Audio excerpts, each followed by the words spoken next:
Я вам честно признаюсь, каких комментаторов я ненавижу. Я ненавижу людей, которые говорят мне, что я сделал не оригинальный рецепт, не канон, не аутентично. А ты потом такой, блин, может действительно не канон, но потом ты гуглишь и понимаешь, что нет никакого канона, нет никакого оригинального рецепта, нет никакой оригинальной скрижали, где написано, что вот конкретно шашлык это только из баранины, а из лосося это шашлык, а из телятины это шашлык, а без лука это шашлык. Понимаете? Какого размера он должен быть? Из чего шашлык, а из чего не шашлык? Вообще фиг его знает. И человек такой... Короче, вот этот рецепт форшмака – это дерьмо. Моя тетя Роза в Израиле делала по-другому. Кто тебе сказал, что вообще существует правильный рецепт форшмака? Он делается даже из телячьих мозгов. Поэтому я очень надеюсь, что под данным выпуском не найдется ни одного такого умственно отсталого человека. Спасибо большое. Нет, то есть, конечно, вы можете написать типа «мне так не нравится, мне нравится по-другому». Вообще без вопросов.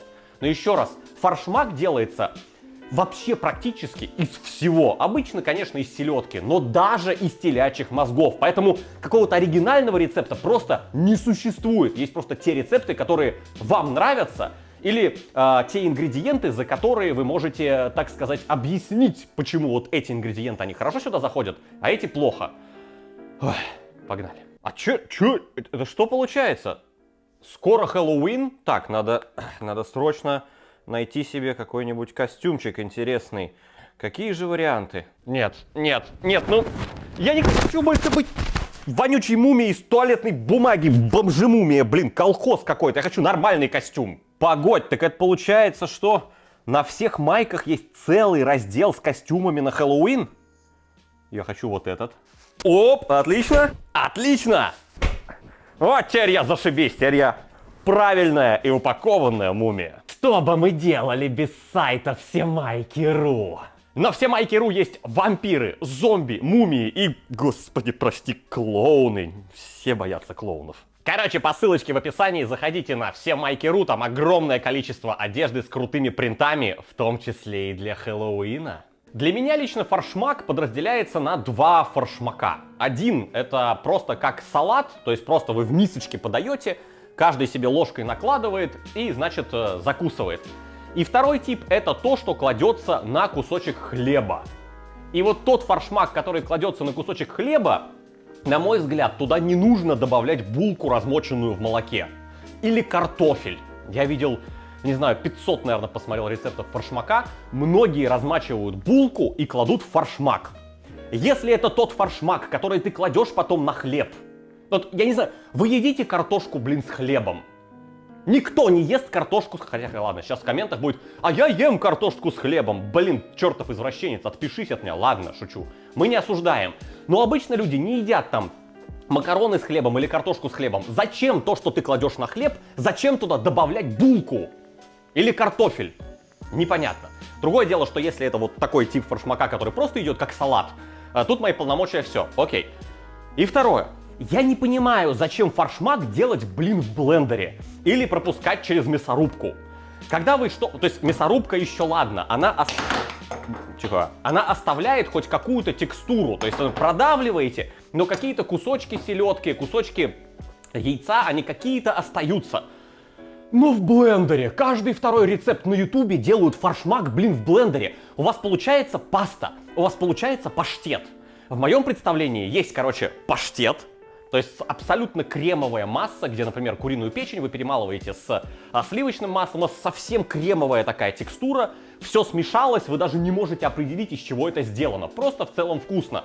И есть салат там оливье, да, то есть там крупные куски, где ты на вилочку берешь, у тебя там 10 разных кусочков каких-то овощей, какого-то мяса.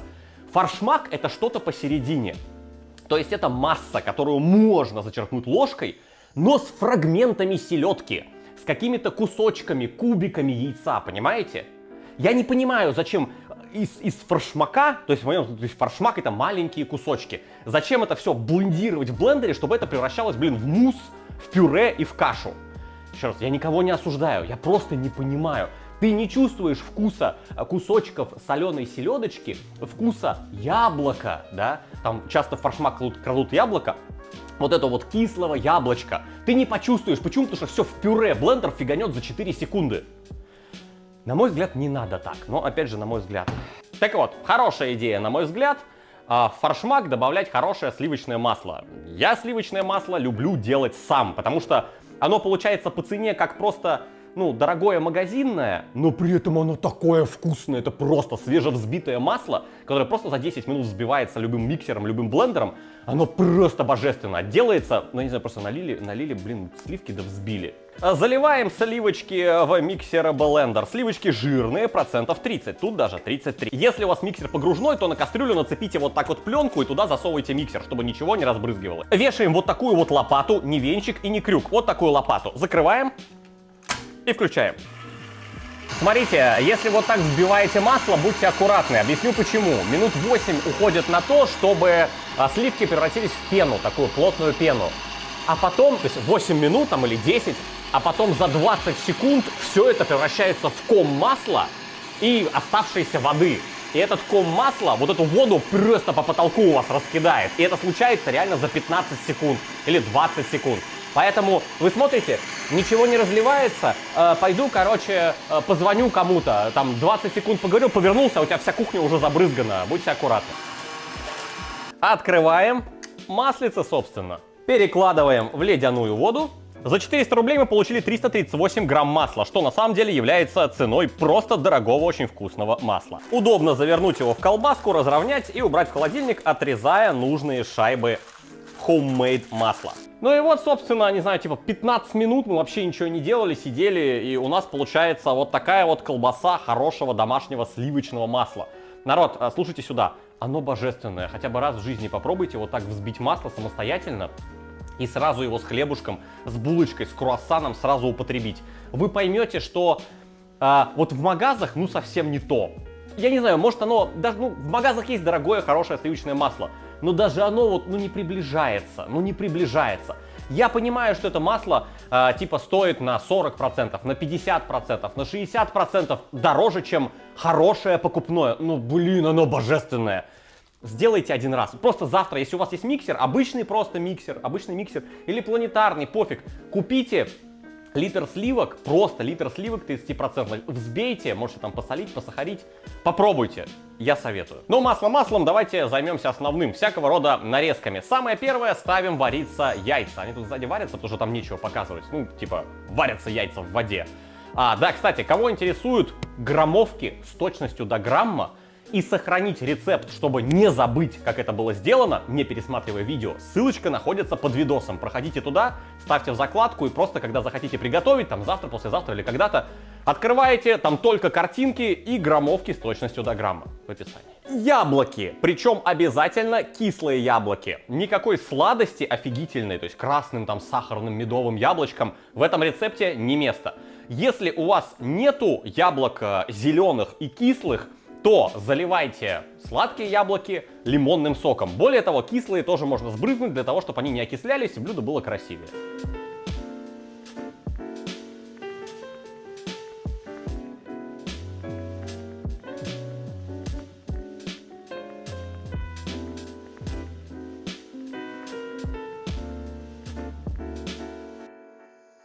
И опять же, никакой терки. Ну, блин, это чисто моя тема. Ну, точно никакого блендера.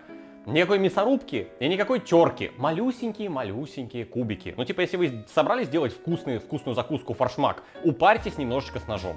И вы мне скажете, типа, реально, вот это каждый кубик там вот нарезать. Кисленькое яблочко. Вот так вот там нарезать. Да нет, конечно, я не имею в виду кубы. Типа, как там для оливье аккуратненько порезано. Просто нужны маленькие кусочки. Берем нож и фигачим.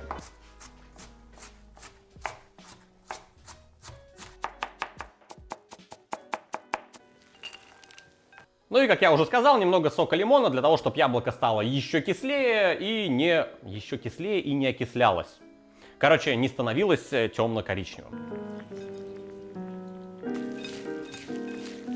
Следующая тема, конечно же, идет мелко нарезанный лук. Но тут есть одна небольшая фишка. А люди часто в рецептах для того, чтобы ушла острота, его пассируют. Причем некоторые даже делают это до состояния практически луковых шкварок, то есть до типа мега золотистости, мега желтизны. Это само собой неправильно. Лук должен все-таки похрустывать. Но если вы хотите, чтобы он нормально похрустывал, но был не острый, не жарьте его, просто вымочите в воде на 5 минут кубики вот эти. Вы их отожмете, и все, у вас он и хрустящий, то есть он не расплылся от пассерования, от обжаривания, и при этом он и луковый, и при этом он у вас там в нос не бьет.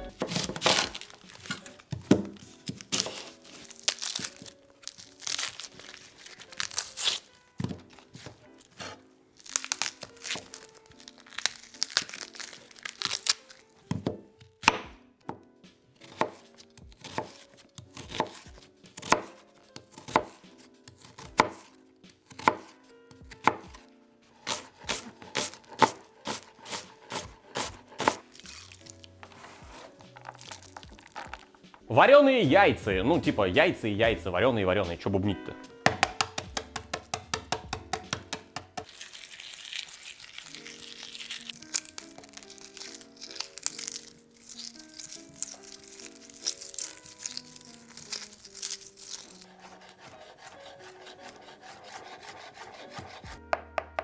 Селедку мы берем, само собой, вот такую вот, не супер засоленную и не в масле, не готовую в контейнерах, потому что там совершенно другой вкус. Есть два варианта разделывать селедочку, чтобы там было поменьше костей. На самом деле, два варианта отличаются очень слабо. Сначала делаем одинаковое действие. Снимаем шкуру, отчекрыживаем верхний плавник и жбан. Берем верхний плавник и, собственно, его вот так отрезаем. Селедочка штука нежная, мягенькая. Поднимаем верхний плавник, вот так, подрезаем, переворачиваем, поднимаем верхний плавник, подрезаем, переворачиваем, хрясь, все дела. Башки нет. За башкой зачастую вытягивается достаточно много внутренностей. Отчекрыжив верхний плавник, мы видим, где у нас позвоночник. По этому позвоночнику делаем два надреза. Раз надрезик, два надрезик. Шикарно. Переворачиваем и самый низ пузяки вообще отрезаем нафиг. То есть самый низ пузяки, там практически нет мяса, там куча костей, слышите? Вот.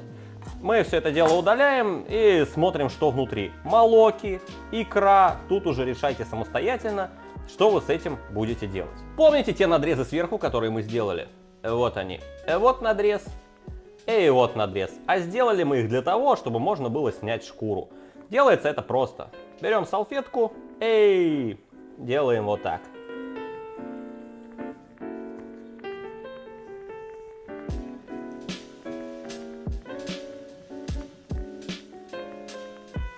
Господи, огуречный запах свежей селедки, это просто божественно, это просто невероятно. Короче, у нас есть без потрохов, без всякого селедка, без башки, без шкуры, зашибись.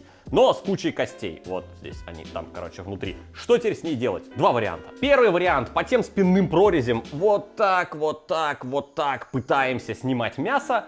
Второй вариант, сейчас покажу, давайте сначала первый. Пальцем находим ребра, благо они, вот... Вы их сразу же почувствуете, вот, собственно, я волозию по ним пальцем. И начинаем отчекрыживать просто по ним куски мяса. Вот так.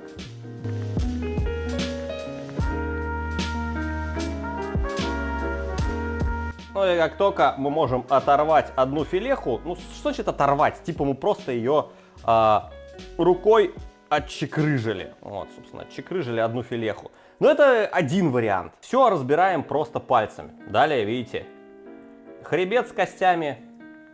С другой стороны тоже его подчекрыживаем. И этот хребет просто достаем. Другое дело, что говорят, что доставать его лучше с хвоста.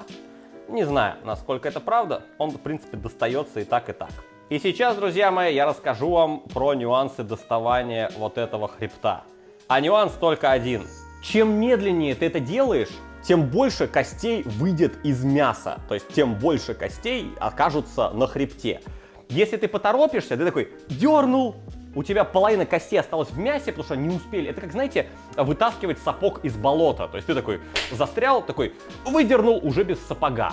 Или медленно вытянул с сапогом. То же самое с костями в селедке. Если ты дернул, фигак, хребет оторвал, все осталось внутри. А если ты медленно разделяешь, то кости успевают оттуда выходить. Лучше 20 секунд вот так поразделять хребет и мясо, чем дернуть и потом 5 минут колупаться с тем, что осталось в мясе, то есть доставать кости пинцетом. Но это один способ, собственно, получаются такие филехи. Есть и второй способ. Я не знаю, какой проще. Второй способ начинается, в принципе, так же. Сначала делаем все то же самое. Удаление плавника, 2 надреза и жбан нафиг. И потрошим, и кожу снимаем. Но теперь мы не забуриваемся туда пальцами, пытаясь как-то пальцами отчекрыжить филеху, а просто вот так смотрим, видите, хвост. Хвост состоит из верхнего и нижнего. Ну, то есть вот так вот, нижний, вот это верхний плавник. Ну и просто медленно разрываем за эти 2 плавника. Не всегда получается, кто-то еще вот так, я видел на ютубе мужик, супер клевый мужик, земля ему пухом, он уже умер давным-давно, и он показывал, что нужно селедку как бы вот так за хвост перевернуть, но я что-то у меня так не получается, как у него, я предпочитаю, ну, просто дербанишь и дербанишь. Смотрите, я возьму вот так салфетками за верхнюю часть хвоста и за нижнюю часть хвоста. А теперь...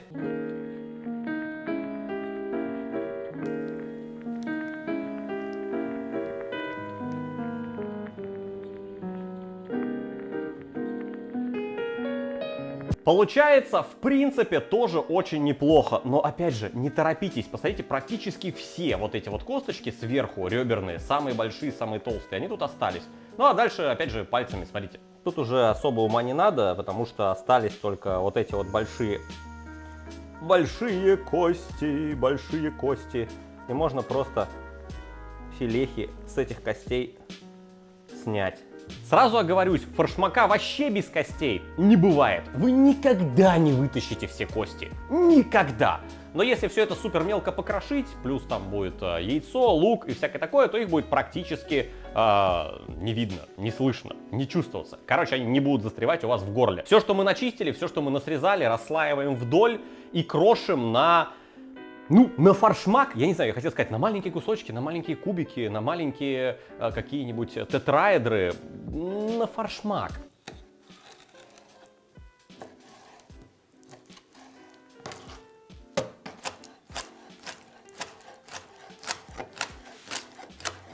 Но, друзья, вот на мой взгляд, вот это форшмак. Ну, то есть, всякие небольшие... кусочки, кубики, фрагменты, но не в блендере сделанные, не в блендере, это не каша. А теперь просто все это дело собираем, солим, перчим, и получается у нас форшмак. Лучок идет, граммовки в описании, само собой. Яблочко для кислинки.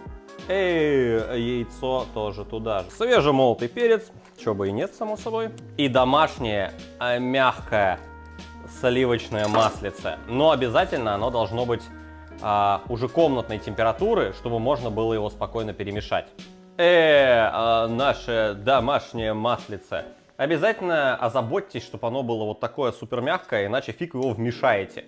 Вы там уже раздолбите всю селедку, весь лук, но будете гонять ком ледяного масла. Поэтому лучше сначала его вот до такой вот степени растопите, а потом уже перемешивайте. Причем желательно какой-нибудь там лопаточкой. Ну, опять же, чтобы не превратить все совсем в хотел сказать, форшмак. Короче, в кашу.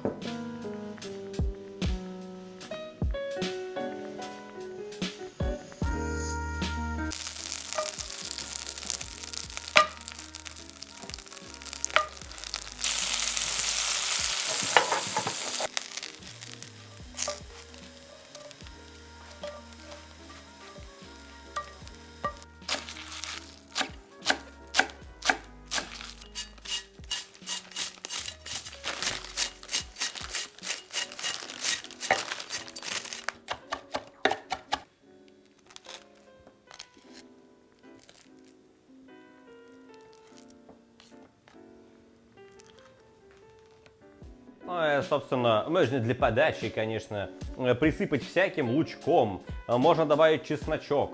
Можно обмазать булочку горчицей, хреном или еще чем-то. Но, в принципе, мне кажется, уже ничего больше не надо. Ваше здоровье. В принципе, это просто великолепная селедочная закуска. То есть, ничего лишнего, никакой булки, никакой картошки. только хлебушек обжаренный, и на нем нежная селедка с хрустящим лучком, со слегка кисленьким яблоком. Мне так кажется, то есть я серьезно не хотел бы вот из этой штуки делать пасту. Серьезно, я бы не хотел из этой штуки делать какую-то кремовую пасту, паштет или что-то подобное. Вот, еще раз, я никого не обвиняю, что кто-то делает неправильно. Я не говорю, что есть вообще в принципе правильный рецепт, потому что, повторяюсь, фаршмак делают даже из телячьих мозгов.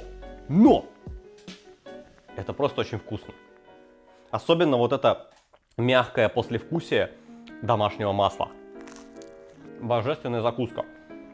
Возможно, я где-то не прав. Мне напишут в комментариях.